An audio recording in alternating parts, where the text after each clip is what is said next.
Hi అండి. అందరికీ నమస్తే. Welcome back to our channel. మా నాన్నగారి హస్తికలు కాశీలో కలపటానికి వన్ డేలో హైదరాబాద్ నుంచి కాశీ వెళ్ళి రావటానికి మేము ఇలా ప్లాన్ చేసుకున్నామండి. ఈ వీడియోలో నేను కంప్లీట్ డీటెయిల్స్ అనేవి షేర్ చేస్తాను. ఎలా ఎలా ప్లాన్ చేసాము, ఏంటి అని చెప్పి వీడియోని స్కిప్ చేయకుండా కంప్లీట్‌గా చూడండి. మా నాన్నగారికి సంబంధించిన దహన సంస్కారాలన్నీ విజయవాడలోని స్వర్గపూరిలో జరిగాయండి. ఆ స్వర్గపూరి దగ్గరే మా నాన్నగారి హస్తికలు 3 కుండల్లో అక్కడ స్టోర్ చేశారు.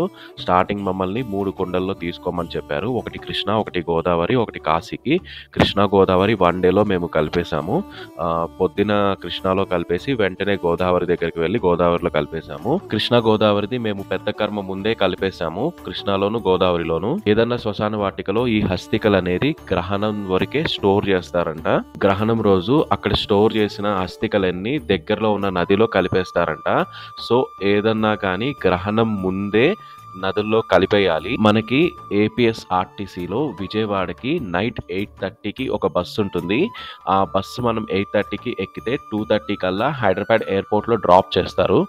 మనం హస్తికలు తీసుకొని డైరెక్ట్గా ఏ నదిలో అయితే కలపాలో ఆ నది దగ్గరికి వెళ్ళాలి అని అన్నారు. సో నేను అందుకని విజయవాడ నుంచి హస్తికలు కలెక్ట్ చేసుకొని నేను మళ్ళీ హైదరాబాద్ ఎయిర్పోర్ట్కి వచ్చాను. మనం జర్నీ చేసే 10 to 15 డేస్ ముందు ఫ్లైట్ టికెట్ అనేది బుక్ చేసుకుంటే మనకి కొంచెం రీజనబుల్ కాస్ట్లో వస్తుంది. విజయవాడ నుంచి వారణాసికి డైరెక్ట్ ఫ్లైట్ అనేది లేదు. మధ్యలో ఒక స్టాప్ అనేది ఉంది. అండ్ ఆ జర్నీ కూడా ఆ కనెక్టివిటీ ఫ్లైట్స్ ఎక్కువ టైం పడుతుంది. ఆల్మోస్ట్ 6 hours 8 hours పడుతుంది. వయా హైదరాబాద్, వయా బెంగళూరే ఉంది. డైరెక్ట్ వారణాసికి ఫ్లైట్ అనేది లేదు. అండ్ కాస్ట్ కూడా ఇంక్లూడింగ్ బుకింగ్ కాస్ట్ వచ్చేసి 8,500 to 9,000 రూపీస్ దాకా ఛార్జ్ అవుతుంది. ఇది ఆల్మోస్ట్ ఒక 10 to 15 డేస్ ముందు బుక్ చేసుకుంటే. అలా కాకుండా మనం హైదరాబాద్ నుంచి బుక్ చేసుకుంటే మనకి 10 to 15 డేస్ ముందు బుక్ చేసుకున్నప్పుడు ఫ్లైట్ టికెట్ కాస్ట్ వచ్చేసి మినిమం 5,000 రూపీస్ నుంచి స్టార్ట్ అవుతుంది. సో నేను హైదరాబాద్ నుంచి బుక్ చేశాను. నాకు మా మదర్కి వెళ్ళేటప్పుడు ఫేర్ వచ్చేసి ఆల్మోస్ట్ 16,000 రూపీస్ పడింది. ఈచ్ ఫ్లైట్ టికెట్ ఫేర్ వచ్చేసి 8,000 రూపీస్ కాస్ట్ పడింది నాకు. ఇది ఎందుకనంటే మనం ఫ్లైట్ టికెట్ చూసిన వెంటనే బుక్ చేసేయాలి. ఇన్ కేస్ డిలే చేసి మళ్ళీ అదే రోజు సెర్చ్ చేస్తే కనుక అక్కడ ఇమీడియట్గా ఫ్లైట్ టికెట్ కాస్ట్ అనేది పెరిగిపోతుంది.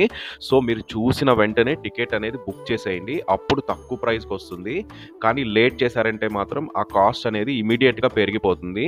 సో నేను ఆ డేకి వెళ్ళాలి అని చెప్పి అనుకున్నాను కాబట్టి నేను కొంచెం డిలే అయ్యేసరికి నాకు ఆల్మోస్ట్ 2,000 రూపీస్ వేరియేషన్ వచ్చింది ఈచ్ టికెట్కి. హైదరాబాద్ నుంచి కాశీకి ఎర్లీ మార్నింగ్ 5:10కి Air India Express direct flight ఉంటుందండి. ఇది జర్నీ టైం వచ్చి ఆల్మోస్ట్ 2 hours పడుతుంది. 7 o'clock కల్లా మనం కాశీకి రీచ్ అయిపోతాము. అండ్ ఘాట్కి 8:30 కల్లా రీచ్ అయిపోవచ్చు. ఇదైతే మనకి ఎర్లీ మార్నింగ్ అక్కడ చేయడానికి కూడా బాగుంటుందని చెప్పి నేను స్పెసిఫిక్గా ఈ ఫ్లైట్ బుక్ చేశాను. ఈ ఎయిర్ ఇండియా ఎక్స్ప్రెస్ ఫ్లైట్స్ అన్ని కొంచెం కొత్తగా ఉన్నాయి, చాలా నీట్గా ఉన్నాయి లోపలంతా కూడా. And take off and landing కూడా చాలా కూల్గా చేశారు. వారణాసి ఎయిర్పోర్ట్కి రీచ్ అవడానికి నాకు ఆల్మోస్ట్ 7 o'clock అయ్యిందండి మార్నింగ్.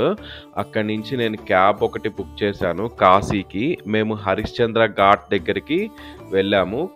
ఆల్మోస్ట్ నాకు ఓలాలో అది 600 రూపీస్ చూపించింది హరిశ్చంద్ర ఘాట్కి. అక్కడి నుంచి ఒక 40 minutes జర్నీ ఉంటుంది. 25 kilometers అలా ఉంటుంది వారణాసి ఎయిర్పోర్ట్ కాశీ. అక్కడ లోకల్ క్యాబ్స్ వాళ్ళు షేరింగ్ బేస్ మీద ఇంకా తక్కువకి తీసుకెళ్తున్నారు. పర్ హెడ్ 300 250 ఛార్జ్ చేస్తున్నారు ఎయిర్పోర్ట్ నుంచి డైరెక్ట్ టెంపుల్ దగ్గరికి. కానీ మనకి కొంచెం లాంగ్వేజ్ బ్యారియర్ ఎందుకు సేఫ్ ఉంటుందో లేదా అని చెప్పి ఆలోచించి నేను డైరెక్ట్గా క్యాబ్ అనేది బుక్ చేసుకున్నాను. ఇక్కడ ఎయిర్పోర్ట్ నుంచి కాశీకి. ఎయిర్పోర్ట్ నుంచి బయటకు వచ్చి మేము క్యాబ్ పట్టుకోవడానికి ఆల్మోస్ట్ ఒక 7:20 అలా అయ్యింది.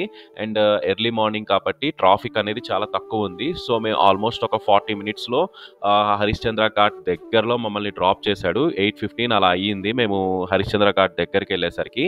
అండ్ అక్కడ రోడ్స్ కూడా చాలా చిన్నగా ఉన్నాయి. సో క్యాబ్ అనేది డైరెక్ట్ హరిశ్చంద్ర ఘాట్ దాకా వెళ్ళదని చెప్పి కొంచెం అక్కడ జంక్షన్ లాగా ఉంటే ఆ జంక్షన్ దగ్గర డ్రాప్ చేశాడు. కానీ మనం గట్టిగా అడిగితే కొంచెం ఘాట్కి దగ్గరలో దింపుతారు హరిశ్చంద్ర ఘాట్కి. కానీ మనకి తెలియదు కదా. సో మేము జంక్షన్ దగ్గర దిగిపోయి అక్కడి నుంచి కొంచెం నడుచుకొని హరిశ్చంద్ర ఘాట్ దగ్గరికి వెళ్ళాము. మీరు చూస్తున్న వే అంతా హరిశ్చంద్ర ఘాట్కి వెళ్ళే వేనే ఇదంతా. కొన్ని మెయిన్ ఘాట్స్ అన్ని నీట్గా డెవలప్ చేస్తున్నారు ఇప్పుడిప్పుడే. సో అక్కడ చాలా వరకు కన్స్ట్రక్షన్ యాక్టివిటీస్ అనేవి జరుగుతున్నాయి. ఇక్కడ అడుగడుక్కి శివుడి టెంపుల్స్ చాలా ఉన్నాయండి. మేము వెళ్ళగానే మాకు ఇక్కడ ఈ టెంపుల్ చిన్ని టెంపుల్ కనపడింది. ఇక్కడ శివయ్య విగ్రహం ఒకటి ఉంది మార్పులతో, చాలా నీట్గా. అండ్ ఈ పక్కనే హరిశ్చంద్ర ఘాట్. ఇక్కడికి వచ్చాం మేము. ఇక్కడ అన్ని దహన సంస్కారాలు జరుగుతాయంట. ఇలా పిండాలు ఇలాగా హస్తికలు కలపటం అనేవి ఇక్కడ జరగవని అన్నారు. దీని పక్కనే కేదార్నాథ్ ఘాట్ ఉంది, అక్కడ ఇవన్నీ జరుగుతాయని చెప్పి అని అన్నారు. కాశీలో మాక్సిమం అన్ని ఘాటుల్లో తెలుగు పంతులు వాళ్ళే ఉంటారంట. అండ్ పంతులు వాళ్ళందరికీ తెలుగు కూడా తెలుసు అన్నారు. సో అక్కడ మేము మాట్లాడినప్పుడు కూడా తెలుగు మాట్లాడుతున్నారు చాలా మంది వరకు. సో లాంగ్వేజ్ వరకు మనకి ఇబ్బంది ఏమి ఉండదు. ఈ కేదార్నాథ్ ఘాట్కి మేము వెళ్ళగానే ఆల్రెడీ అక్కడ ఒక పంతులు గారు వేరే వాళ్ళకి కార్యక్రమాలు అవన్నీ చేపిస్తున్నారు. సో మేము ఆయన్ని అప్రోచ్ అయ్యాము. ఆయన 1100 చార్జ్ చేస్తాను అని చెప్పి అని అన్నారు. మనతో పాటు ఒక పంచ ఒక కండువా క్యారీ చేస్తే చాలా మంచిది. అక్కడ పూజలో కూర్చొనే ముందు పంచ కట్టుకొని గంగలో స్నానం చేసి ఆ పంచ పైన కండువ ఇలా అడ్డంగా కట్టుకొని కూర్చోవాలి. మీరు వీడియోలో గమనించవచ్చు, నేను అలానే కూర్చున్నాను. స్పెసిఫిక్గా పూజా సామాగ్రి అంటూ మనం ఏమీ క్యారీ చేయక్కర్లేదు. అక్కడ అన్ని వాళ్ళే ఇస్తారు. పసుపు, కుంకుమ, పాలు అన్ని వాళ్ళే అక్కడ ప్రొవైడ్ చేస్తారు. ఈ హస్తికలు ఉన్న కొండని కొంచెం నీట్గా ఒక బాక్స్లో పెట్టి ప్యాక్ చేసుకుంటే చాలా మంచిది. అది బ్రేక్ అవ్వకుండా నీట్గా ఉంటుంది. మీరు గమనించవచ్చు, నేను ఒక బాక్స్లో నీట్గా ప్యాక్ చేశాను. అండ్ చేతిలో పట్టుకున్నాను కదా, ఆ చిన్న సైజు కొండ, ఆ కుండలోనే హస్తికలు అనేది పెడతారు. అలాంటి 3 కుండలు ఉంటాయి. 3 కుండల్లో హస్తికలు అని తీసి ఏ నదికి ఆ నది సపరేట్గా తీస్తారు. మనం సింపుల్గా చేసుకుంటే ఈయన 1100 చార్జ్ చేశారు. అండ్ ఆల్మోస్ట్ ఇక్కడ కార్యక్రమం టైం వచ్చేసి మనకి 1/2 an hour టైం పడుతుంది ఇదంతా కంప్లీట్ చేసుకోవటానికి. అలా కాకుండా కొంచెము చేయాలనుకుంటే వాళ్ళు 5000 to 10,000 దాకా చార్జ్ చేస్తున్నారు. దానికి చాలా ప్రాసెస్ అనేది ఉంటుంది. అండ్ పూజా సామాగ్రి కూడా చాలా కావాలి, దానికి కావాల్సిన సామాగ్రి కూడా చాలా ఉంటుంది. సో మేము ఇలా సింపుల్గానే చేయించాము. మాకు ఇది ఒక 1/2 an hour టైం అయితే పట్టుంది మొత్తం చేయటానికి. ఈ కేదార్నాథ్ ఘాట్ దగ్గర ఇక్కడ పూజ అంతా అయిపోయినాక ఆ కుండ తీసుకొని మనము మణికర్ణిక ఘాట్కి వెళ్ళాలి. అసలు ఇలాంటి కార్యక్రమాలకి మనం డైరెక్ట్గా మణికర్ణిక ఘాట్కి వెళ్తే అక్కడే అన్నీ చేసేయచ్చు. ఇలా బోట్లో వెళ్ళాల్సిన అవసరం అనేది ఉండదు. మాకు తెలియక మేము కేదార్నాథ్ ఘాట్ దగ్గరికి వచ్చాము, కానీ మణికర్ణిక ఘాట్ దగ్గరికి వెళ్తే మంచిది. అండ్ మణికర్ణిక ఘాట్ ఎందుకంటారంటే అక్కడ దేవతలందరూ వచ్చి ఆ ఘాట్ దగ్గర స్నానం చేస్తారంట.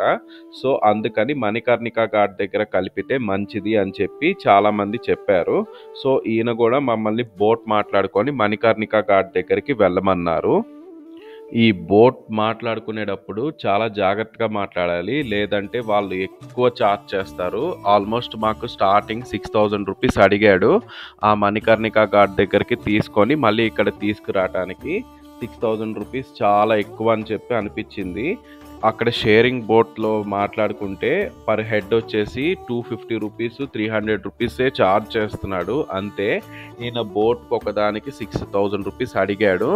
అలా కాదని చెప్పి మేము నెగోషియేట్ చేస్తే ఫైనల్గా 3000 రూపీస్కి వచ్చాడు. మాతో పాటు ఇంకొక 3 ఉన్నారు. షేరింగ్ బేస్ మీద పర్ హెడ్ వచ్చేసి 600 రూపీస్ పడింది. ఈ బోట్లో మేము 5 మెంబర్స్ ఎక్కాము. నేను, మా మదరు, ఇంకొక ఫ్యామిలీలో 3 ఉన్నారు. ఈచ్ పర్సన్కి 600 రూపీస్ ఛార్జ్ చేశాడు. సో ఈ బోట్ వరకు 3000 రూపీస్ కాస్ట్ అయ్యింది. అదే షేరింగ్ బేస్ మీద అయితే ఇంకా తక్కువ పడుతుంది.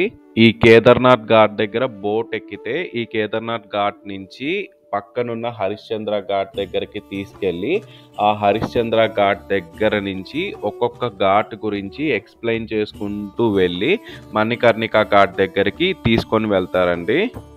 ఈ హరిశ్చంద్ర ఘాట్ అండ్ మణికర్ణిక ఘాట్ దగ్గర ఎన్ని దహన సంస్కారాలు అయితే జరుగుతాయో వాటి డబ్బులన్నీ డోమ్ రాజాకి చెందుతాయంటండి. ఇక్కడ డోమ్ రాజాకి ఒక చిన్న టెంపుల్ కూడా ఉంది. ఆ డోమ్ రాజాకి ఈ డబ్బులు వీళ్ళ ఉన్న బంగారం ఏదైతే ఉంటాయో అవన్నీ డోమ్ రాజాకే చెందుతాయంట. ఇలా ఒక్కొక్క ఘాటు, ఆ ఘాటు యొక్క చరిత్ర, ఆ ఘాట్ని ఎవరు కట్టించారు ఏంటి అని కంప్లీట్ డీటెయిల్స్ ఎక్స్ప్లెయిన్ చేసుకుంటూ ఈ బోట్లో మనల్ని తీసుకొని వెళ్తారండి.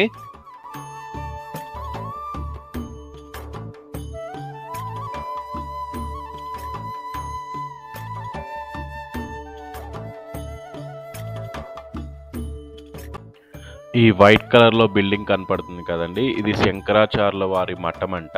ఆ పక్కనే రెడ్ కలర్‌లో ఒక చిన్న కోటలాగా ఉంది గదా! అది శ్రీకృష్ణదేవరాయల వాళ్ళు కట్టించారంట. శ్రీకృష్ణదేవరాయల ఘాట్ అంటారంట దాన్ని.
మీకు వైట్ కలర్ షెడ్ వేసి కొన్ని పోల్స్ కనపడుతున్నాయి కదండి.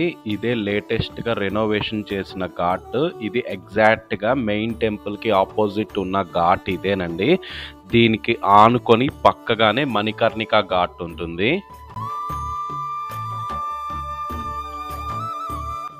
మీరు రెడ్ కలర్ టెంపుల్ చూస్తున్నారు కదా, ఇదే మణికర్ణిక ఘాట్. ఇక్కడ 24/7 దహన సంస్కారాలు జరుగుతూనే ఉంటాయంట.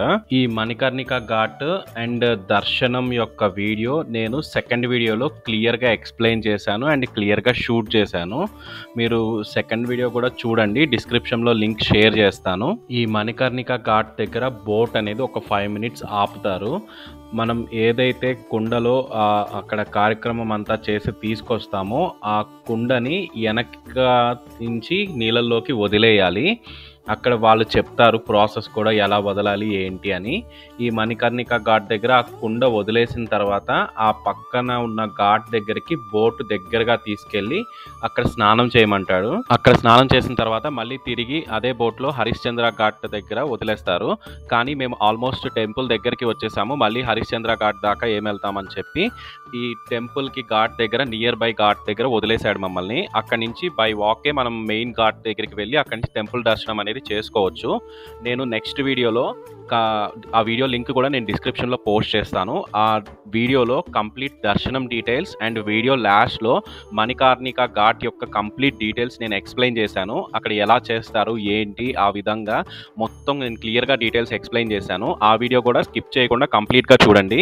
వీడియో నచ్చిందంటే లైక్ చేయండి, ఎవరికైనా ఉపయోగపడుతుందంటే షేర్ చేయండి. అండ్ ఈ వీడియో చూస్తున్న వాళ్ళు ఇంకా ఎవరైనా ఛానల్ని సబ్స్క్రైబ్ చేసుకోకపోతే మన ఛానల్ని సబ్స్క్రైబ్ చేసుకోండి.